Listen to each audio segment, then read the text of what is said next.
오늘 민수기 14장 10절의 말씀을 가지고 오늘 일어나고 있는 이 현재가 적그리스도가 나타날 때까지 진행되어질 것이라는 주제를 한번 생각해 봅니다. 이스라엘 백성들이 출애굽하여 홍해 바다를 건너서 시내산에서 약 1년 동안 10계명을 받고 거기서 거룩하게 하는 제사와 하나님의 백성의 삶에 대해서 모든 교육을 받고 이제 시내산을 출발하여 가나안을 향하여 출발합니다. 민수기 10장 11절에서 12절에 제2년 2월 20일에 구름이 정금하게서 떠오르매 이스라엘 자손이 시내 광야에서 출발하여 자기 길을 행하더니 바란 광야에 구름이 머무르리라고 말씀하고 있습니다. 2월 20일에 시내산에서 출발하여 바란 광야에 구름이 머물러 말미암아 이제 바란 광야에 도착하여 진을 쳤습니다.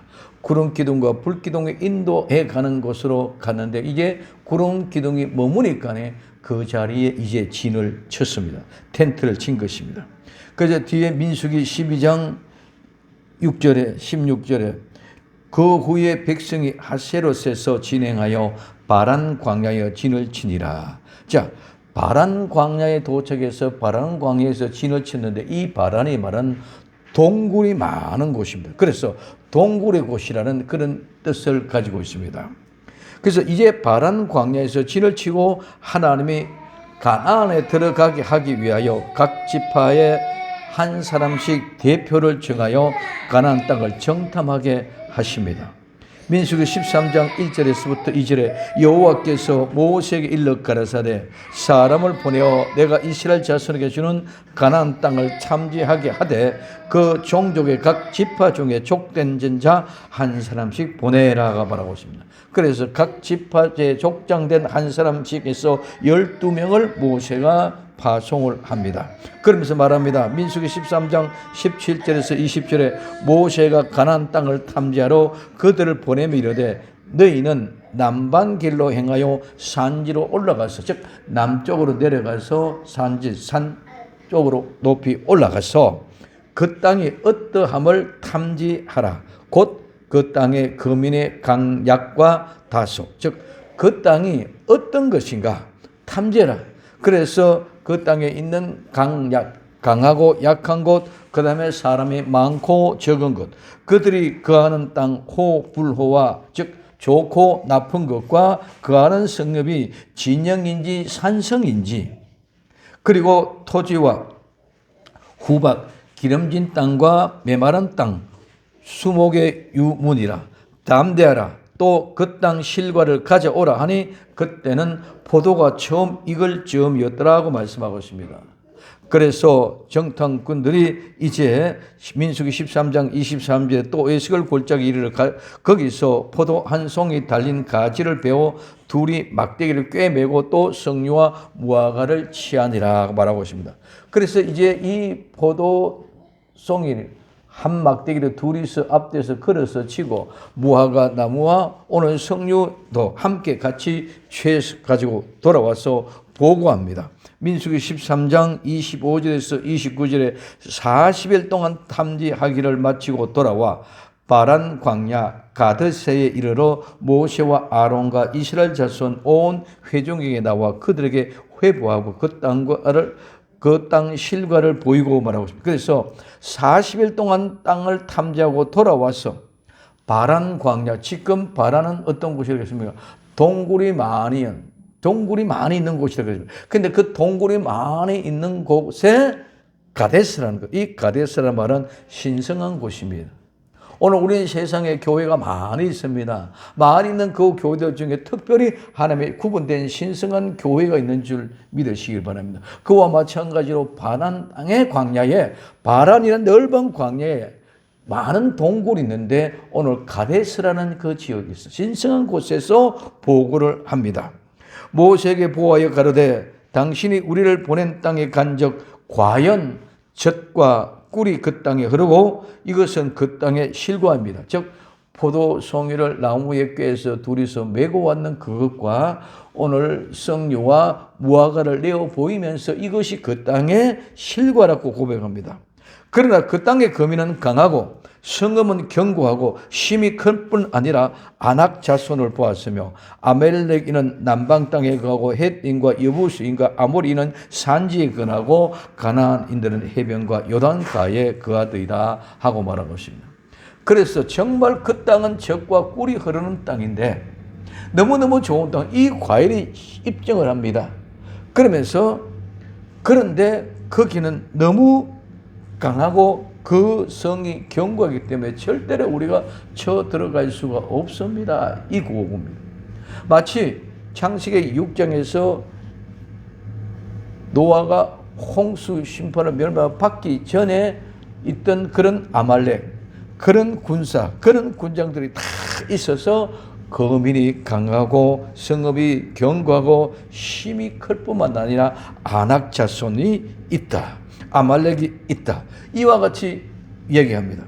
그러나 그때 이제 갈렙이 말합니다. 민수기 13장 30절에 갈렙이 모세 앞에서 백성을 안돈시켜 가로되 우리가 곧 올라가서 그 땅을 취하라. 능히 이기리라. 그래서 오늘 갈렙은 우리가 그 땅을 하나님이 주셨으니 우리가 이길 것입니다. 그러니까 그 땅 올라가자.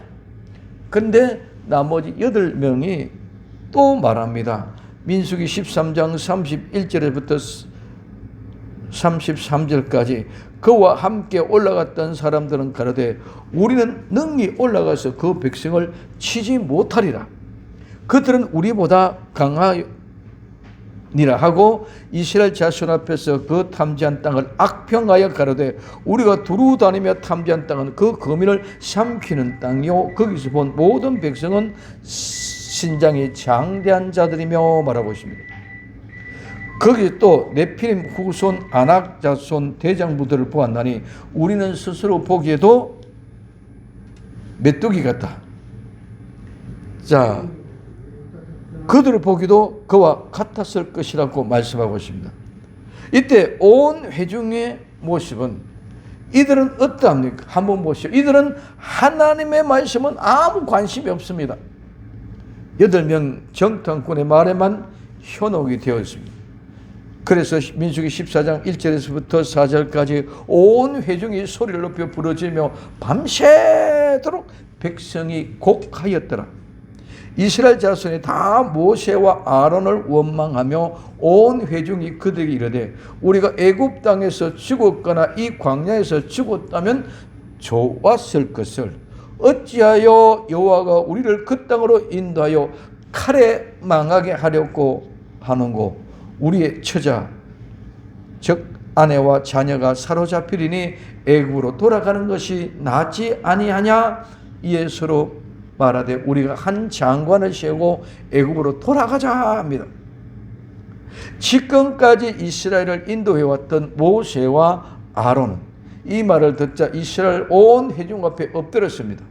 이스라엘 백성들이 폭동이 일어나는 그런 모습을 보고 놀랐을 것이며 또한 그 엎드린 모습은 놀라서 엎드린 것뿐만 아니라 또 하나님 앞에 기도하기 위하여 엎드렸던 모습입니다. 이때입니다. 이때 여호수아와 여분나의 아들 갈렙이 옷을 찢고 말합니다. 민수기 14장 7절에서 9절에 이스라엘 자손의 온 회중들이 일러 가로되 우리가 두루 다니며 탐지한 땅은 심히 아름다운 땅이라. 여호와께서 우리를 기뻐하시면 우리를 그 땅으로 인도해 들이시고 그 땅을 우리에게 주시리라. 이는 과연 젖과 꿀이 흐르는 땅이라. 오직 여호와를 거역하지 말라. 또 그 땅 백성을 두려워하지 말라. 그들은 우리의 밥이라. 그들의 보호자는 그들에게서 떠났고 여호와는 우리와 함께 하시니라. 그들을 두려워 말라. 그렇게 말하는데 그때 일어난 일이 오늘 민수기 14장 10절의 말씀입니다. 온 회중이 그들을 돌로 치려는 동시에 여호와의 영광이 회막에서 이스라엘 모든 자손에게 나타나니라고 말하고 있습니다. 오늘날 현실과 같이 무리들이 모여 단에 가라 하는 구호와 단에 가면 안 된다. 우리가 뽑은 대통령이다. 전국을 떠들썩하게 하고 주말마다 공휴일마다 전국이 마치 선거 유세장처럼 무리들의 함성이 들려옵니다. 사람의 숫자의 싸움에 피해를 본 사람들, 또한 이 무리의 힘으로 권력을 취득하고 권력의 맛을 본 사람들 모두가 서로가 자기가 옳다고 함성을 지릅니다. 누가 많으냐에 따라가 성패가 좌우됩니다. 그러면 지금 현재의 헌법재판관들의 불안과 공포도 결코 만만치 않을 것입니다. 이 정탐꾼들은 가서 보고 온 것은 똑같습니다. 똑같이 12명이 가서 가나안 정탐을 하고 왔습니다. 똑같이 이구동성으로 그 땅은 정말 젖과 꿀이 흐르는 땅이라는 사실은 입증하고 똑같습니다. 하나님은 그 젖과 꿀이 흐르는 땅을 이스라엘 백성에게 주시기 위하여 데리고 나오신 줄 믿으시기를 바랍니다. 네, 똑같은 땅을 보고 왔지만은 이 아름다운 열매를 보고 실과를 가지고 왔습니다. 모두가 다 젖과 꿀이 흐르는 땅이라 합니다. 근데 한쪽 부류는 그들이 강하여 우리가 이길 수 없다.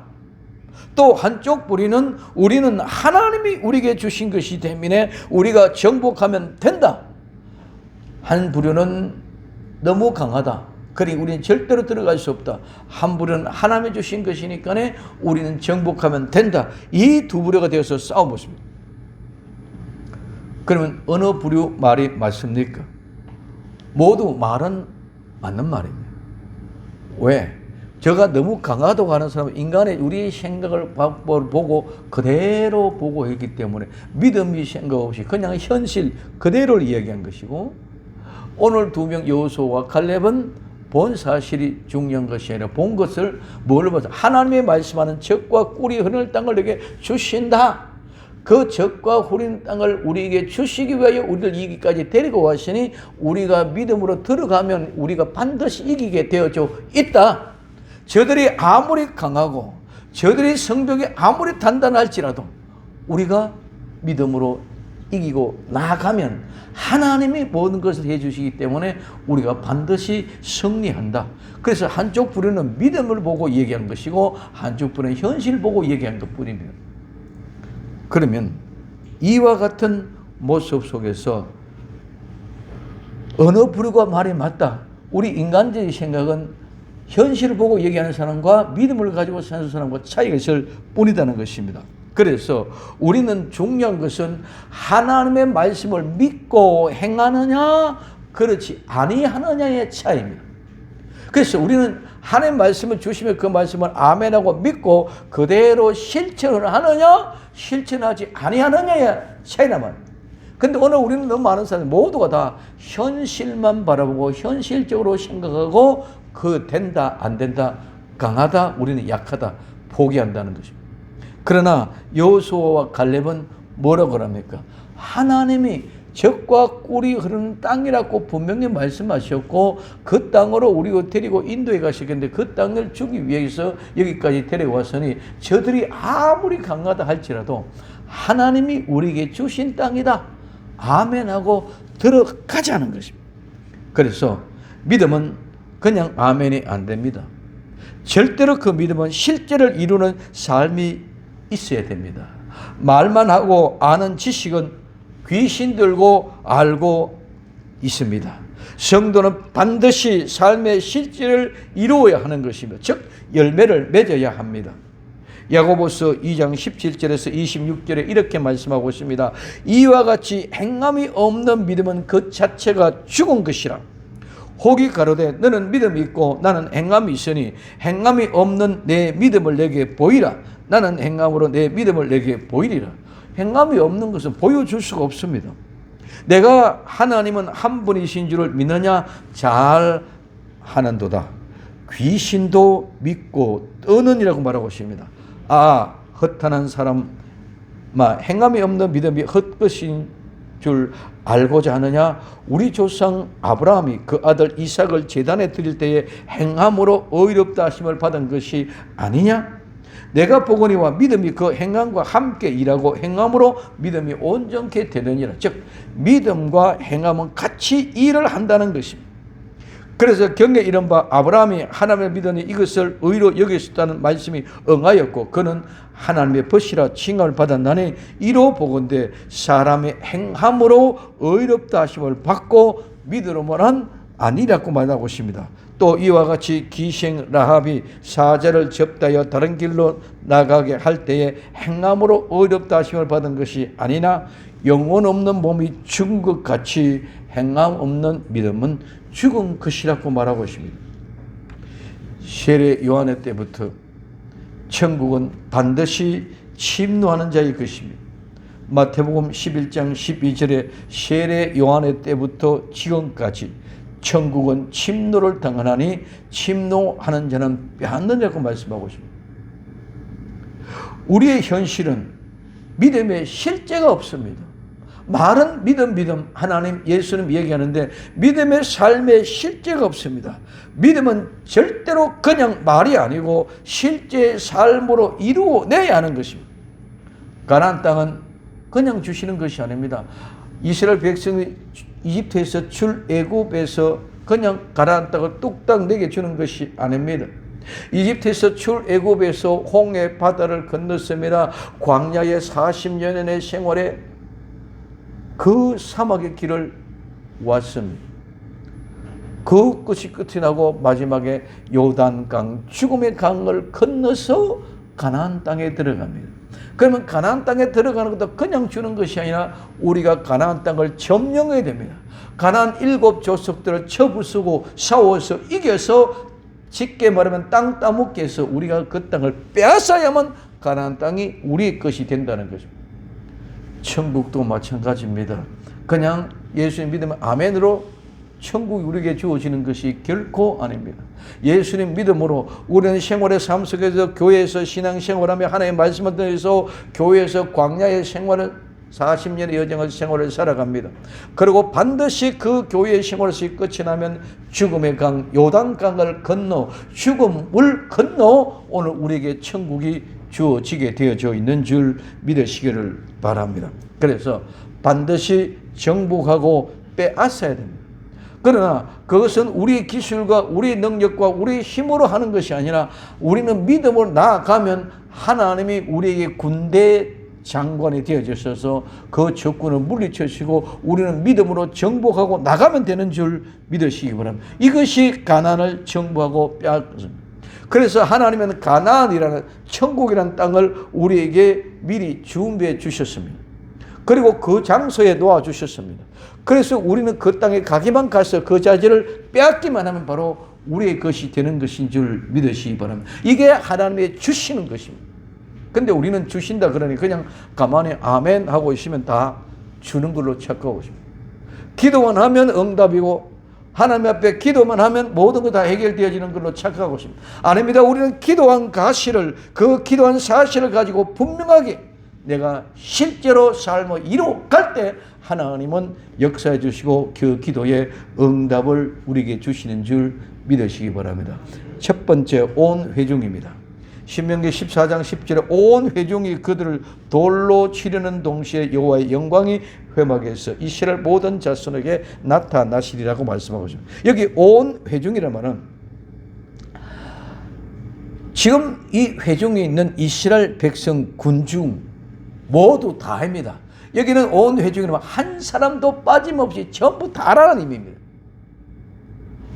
자, 온 회중이 한 사람도 빠짐없이 예외 없이 모두 다 온 회중이 소리 높여 부르짖으면서 밤새도록 곡을 하면서 울었습니다. 모세와 아론을 원망하면서 온 회중이 우리가 이집트의 땅에서 죽었거나 광야에서 죽었으면 좋았을 것을 이제 이 땅에 데려와서 우리를 칼에 맞아 죽게 하느냐 원망하면서 이집트로 돌아가는 것이 낫지 않느냐 하고 한 장관을 세워서 이제 이집트로 돌아가자 하고 함성을 지릅니다. 오늘날 우리는 탄핵 정국에서 찬탄 반탄 세력들이 눈부라치는 겨울에 함성을 부르짖고 있는 바와 다를 바 없는 그런 모습입니다. 두 번째, 그들을 돌로 치려는 동시에 민수기 14장 10절에 온 회중이 그들을 돌로 치려 하는 동시에 그들은 누굽니까? 오늘 이 그들은 이스라엘 백성들 전체 온 회중이 한 사람도 빠짐없이라는 그 법도 있고, 그들이 이제는 누구를 칩니까? 그들 즉 모세와 아론과 여호수아와 갈렙, 이 사람들은 실체입니다. 본체입니다. 그래서 이스라엘 온 회중들이 그 모세와 아론, 여호수아와 갈렙, 즉 이들의 진실의 본체를 돌로 치려고 합니다. 오늘 우리는 진리는 본질을 우리 알아야 됩니다. 우리에게 있어서는 그들이, 이 말은 순수하고 본질적인 사람 모세와 아론, 여호수아, 갈렙, 이 본질의 복음의 본질을 어떻게 합니까? 돌로 치려고 합니다. 이 돌은 천년적인 상태에 있는, 놓여 있는 이런 돌들을 말합니다. 즉 이 돌은 야곱이 돌로 베개를 하고 잡던 돌, 그 돌을 기둥으로 세우고 그 돌에 기름을 붓고 여기가 벳엘, 즉 하나님의 집이다. 오늘 우리는 어느 곳이든지 하나님은 우리와 함께 계시는 줄 믿으시기 바랍니다. 내가 있는 곳이 곧바로 하나님의 집입니다. 그래서 그는 돌베개, 즉 예수 그리스도와 함께 있는 그 현장이 바로 하나님의 집입니다. 그 지금까지 야곱은 형님 에서를 피해서 지금 쫓겨서 외갓집으로 도망가고 있는 그런 상황 속에 가다가 밤을 만나가지고 잠을 잘 때 그냥 못 자고 돌을 베개라고 베고 잤는데 보니까 환상을 보여주는 그 환상 속에서 보니까 이게 돌이야. 그 돌을 아침에 일어나서 세워서 거기다가 기름을 붓고 벳엘이라, 하나님의 집이라. 이곳이 하나님의 집이구나. 돌 대신 예수 그리스도 계시는 어느 곳이든지 모두가 하나님의 집인 줄 믿으시기 바랍니다. 그래서 돌은 온 천지가 가득합니다. 예수 그리스도는 어느 곳이든지 충만하고 풍성하게 계시는 줄 믿으시기를 바랍니다. 그래서 오늘 이 야곱이 돌을 세워서 하나님의 집 벳엘이고 있습니다. 그리고 돌은 내구성이 강하기 때문에 기념물과 정금물로 많이 사용되어졌고, 이 돌은 우물을 보호하기 위해 돌을 우물 덮개로 사용되어졌습니다. 그리고 아말렉 군대와 더불어 싸울 때 모세는 이 돌 위에 앉아서 하나님 앞에 두 손 들고 기도하신 줄 믿으시기를 바랍니다. 그렇기 때문에 이 돌은, 천년 자연의 돌은 바로 예수 그리스도를 상징합니다. 마태복음 21장 44절에 이 돌 위에 떨어지는 자는 깨어지겠고 이 돌이 사람 위에 떨어지면 저를 가루로 만들어 흩으시리라. 돌 위에 사람이 떨어지면 깨어집니다. 우리는 돌 위에 떨어지면 돌에 부딪혀서 몸이 상합니다. 우리는 예수 그리스도를 믿는 믿음은, 예수님을 믿음으로 하면 내가 죽고 내 안에서는 예수님이 사는 것인 줄 믿으시기 바랍니다. 그래서 내가 돌 위에 떨어지면 깨어지겠고, 근데 예수님이 다시 오셔서 심판하실 때는 돌이 저들 위에 떨어집니다. 그러면 돌이 저들 위에 떨어지면, 돌이 떨어지는 심판의 돌이 떨어지면 그는 완전히 가루로 만들어 흩어버리는 줄 믿으시기를 바랍니다. 또한 로마서 9장 33절에 기록된 바 보라, 내가 부딪히는 돌과 거치는 반석을 시온에 두노니 저를 믿는 자는 부끄러움을 당치 아니함과 같다. 돌을 주셨습니다. 돌을 주셨었는데 어떤 돌입니까? 부딪히는 돌이고 거치는 반석입니다. 절대로 이것이 내게 편하고 좋은 것, 쉬운 것이 재미있는 것이 아니라 내게는 불편하고 내게 거치는 것입니다. 그런데 그를 믿는 사람은 절대로 부끄러움을 당치 않도록 하나님이 우리를 붙잡아 주시는 줄 믿으시기를 바랍니다. 그 돌을 믿지 않은 자는 마지막에 심판돼 참말 부끄럽게 될 것입니다. 그리고 고린도전서 10장 4절에 다 같은 신령한 음료를 마셨으니 이는 저희를 따르는 신령한 반석으로부터 마셨음에 그 반석은 곧 그리스도시라고 말씀하고 있습니다. 그래서 예수님으로 상징되는 이 돌은 구약에서는 신이 접한 사람, 박수, 무당, 여호와의 이름을 회방하는 사람, 안식일을 범하는 사람, 간음하는 사람 모두로 이 돌로 쳐 죽인 줄 믿으시기를 바랍니다. 그럼 왜 하필이면 돌로 쳐 죽이냐? 아니, 사형을 처할 때는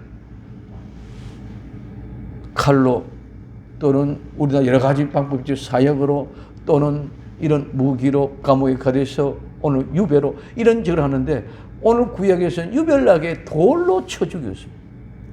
이 돌은 바로 예수 그리스도입니다. 예수 그리스도 하나님의 말씀의 생명의 말씀 대신 예수 그리스도로 심판하는 것이 바로 돌로 쳐 죽이는 것인 줄 믿으시기를 바랍니다. 그래서 하나님의 심판은 무엇으로 합니까? 돌로 하는 건 바로 예수님의 말씀으로 모든 것이 심판되게 한다는 사실을 보여주고 입증하는 것이 돌로 쳐 죽입니다. 죄악이 관영함으로 이런 법의 실제는 다 어디 가고 자기들의 주장만 가지고 많은 사람 다수의 회중의 무리들이 돌로 치려고 합니다. 모두 자기가 하나님이 되어 돌로 치려고 하는 그 상황입니다. 그러면 이스라엘 백성들은 하나님의 말씀을 지킨 자들과 온 회중, 무리, 군중의 모습으로 지금 돌로 치고 맞는 형편입니다. 그런데 오늘 우리의 현실은 다 자기가 생각하는 것이 옳고 다른 사람이 하는 것은 다 잘못이라고 생각합니다. 그러니 숫자가 많으면 이기고 숫자가 적으면 지는 것. 숫자 싸움을 하는 것입니다. 절대로 숫자의 싸움이 아닙니다. 둘 다 옳고 둘 다 잘못입니다. 모두가 자기를 위한 생각이기 때문입니다. 어느 쪽이 하나님의 말씀에 순종하는 것입니까?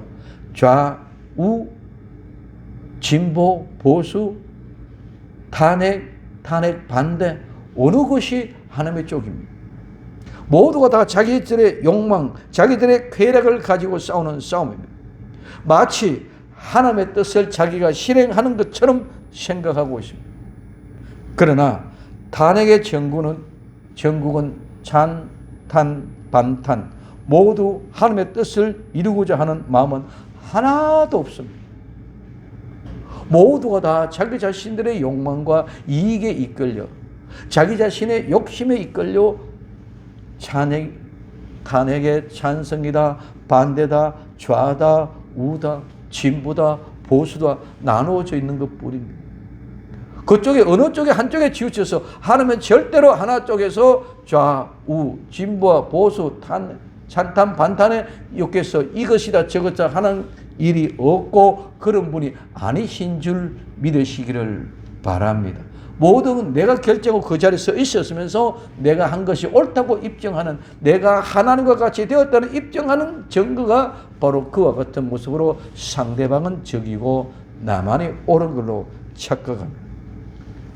그래서 돌로 치려 하는데 돌로 치려고 하는 동시에 이 말은 이것은 바로 돌로 치려 하는 동시에 이 말은 돌로 치는 형벌에 처한다는 말입니다.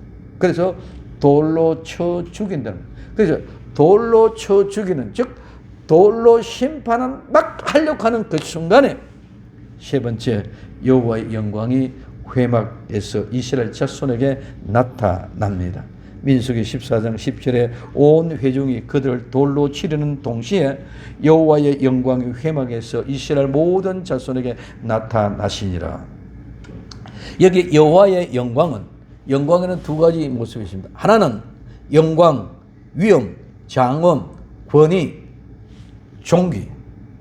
또 하나는 풍부, 풍요, 다량, 다수, 부, 많은 것. 그래서 영광이라는 말은 부와 다수라는 말, 이 세상의 모든 것을 다 합쳐도 하나님의 수와는 비교가 되지 않는 숫자가 바로 하나님의 영광이라는 말과 같은 것입니다. 온 세상은 모든 것이 모두 하나님이 만든 것입니다. 그러므로 모두 하나님의 손 안에 있는 것입니다. 그래서 다 합쳐도 하나님의 수나 풍부에 비교가 되지 않는 것입니다.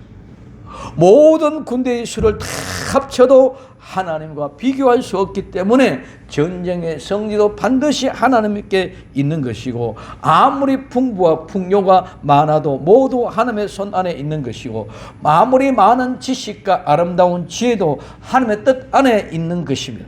그래서 하나님의 영광 즉 부와 숫자를 넘어설 수 없는 이유가 바로 하나님의 영광이다. 그러므로 모든 것은 다 하나님께 영광인 줄 믿으시기를 바랍니다. 그래서 하나님의 영광이 회막에 나타났습니다. 회막은 모이는 장소로서 때에 맞춰서 그 장소에 모여서 천막이나 오늘 장막 거처로서 구약 당시에는 광야 시대 때는 성막을 말합니다. 오늘날은 바로 교회입니다. 이 교회는 예배하는 처소는 시간을 맞춰서 함께 모여서 예배를 드리고 찬양을 하고 기도를 드리는 그 장소입니다. 그렇기 때문에 이 회막은 바로 이스라엘 백성들이 모이는 공동체, 오늘날은 교회의 아름다운 예수를 믿는 성도들의 공동체가 바로 교회입니다. 그래서 그 교회에, 즉 성막에 이스라엘 모든 자손에게 나타나시니라.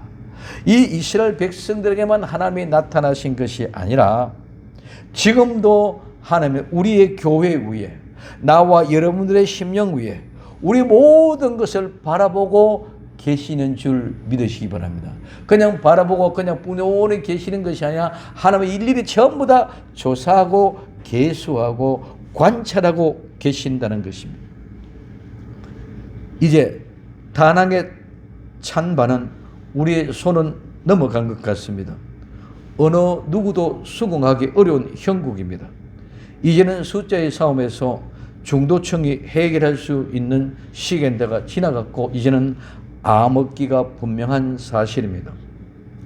하나님의 영광이 나타나지 아니하고는 해결할 수 없는 형국입니다. 이는 비단 대한민국뿐만 아닙니다. 이제 곧 적그리스도가 나타날 것입니다. 얼마 전에 홍콩에서 이런 시위가 일어났었습니다. 그때 당시에도 홍콩이나 우리 한국에서는 이런 시위가 일어난다고 상상도 못했었는데 지금 이제는 한국도 이런 시위가 이제는 일어났습니다. 적그리스도가 나타날 때는 반드시 전체주의 국가가 될 것입니다. 왜냐고요? 독재보다 더 확실한 지도력을 가지고 세상을 자기 마음대로 자기가 예수 그리스도라고 통치해야 되기 때문입니다. 그렇기 때문에 우리는 정말 정신 차리고 깨어 있지 않고 믿음의 눈을 열어 다시 오실 예수님을 기다리는 믿음의 사람이 되어져야만 우리 이 모든 것을 볼 수 있을 줄로 믿습니다. 민주주의 대통령 길어봐야 5년, 중임하면 8년입니다. 그렇기 때문에 결국 마음대로 할 수 없습니다. 그러나 공산주의는 주석이 처음부터 끝까지 다 지고 가는 것입니다.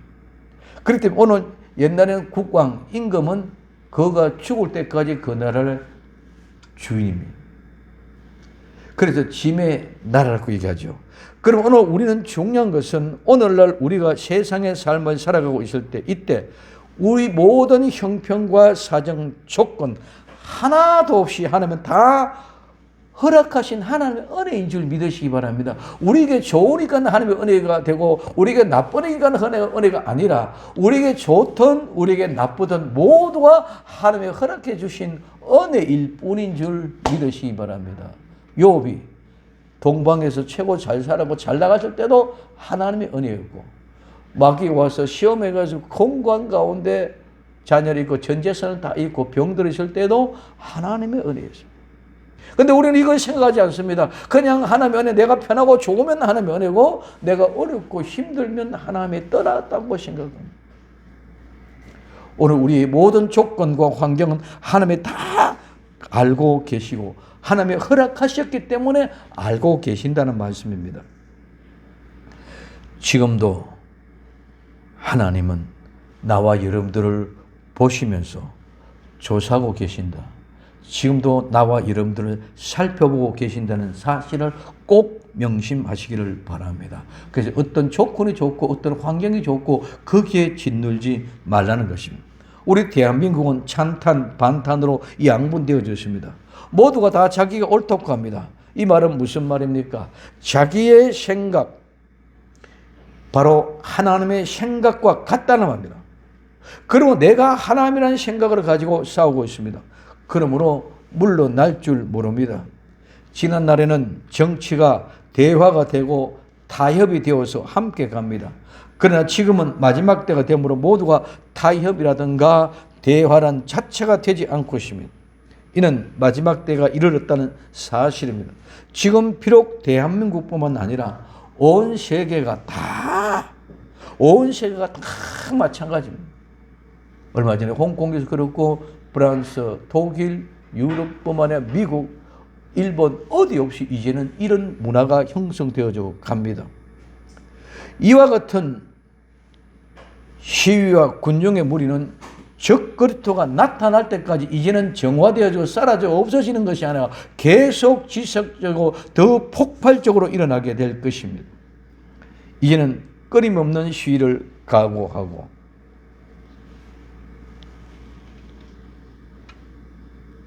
많은 사람들이 그리스도가 여기 있다 저기 있다 해도 듣지 말고 가지 말고 흔들림 없이 믿음으로 오직 예수 그리스도를 기다리는 복된 믿음의 성도가 되시기를 예수님의 이름으로 부탁을 드립니다. 이제는 마지막에 하나님이 나타나셔서 심판을 하십니다. 무리들이 돌로 심판하는 것이 아니라 하나님이 나타나서 심판합니다. 요한계시록 22장 20절에 이것들을 증거하시니까 가라사대 내가 진실로 속히 오리라 하시거늘 아멘. 주 예수님 오시옵소서. 오직 예수님 마라나다 승리하는 복된 성도 되기를 예수님 이름으로 부탁을 드립니다. 기도합니다. 사랑하는 주님 감사합니다. 오늘 또 변함없는 하나님의 은혜와 사랑을 깨닫고 믿음으로 승리할 수 있도록 도와주옵소서. 우리가 돌로 심판하는 것이 아니라 예수님이 재림하여 마지막에 심판하는 그날까지 믿음을 끝까지 지키고 나아갈 수 있도록 도와주옵소서. 세상의 모든 징조와 모든 환경과 조건이 즉 그리스도가 나타날 때가 되어진 것 같습니다. 아름다운 믿음으로 경각하고 깨어 있게 하옵소서. 다시 오실 예수님의 이름으로 기도드립니다. 아멘.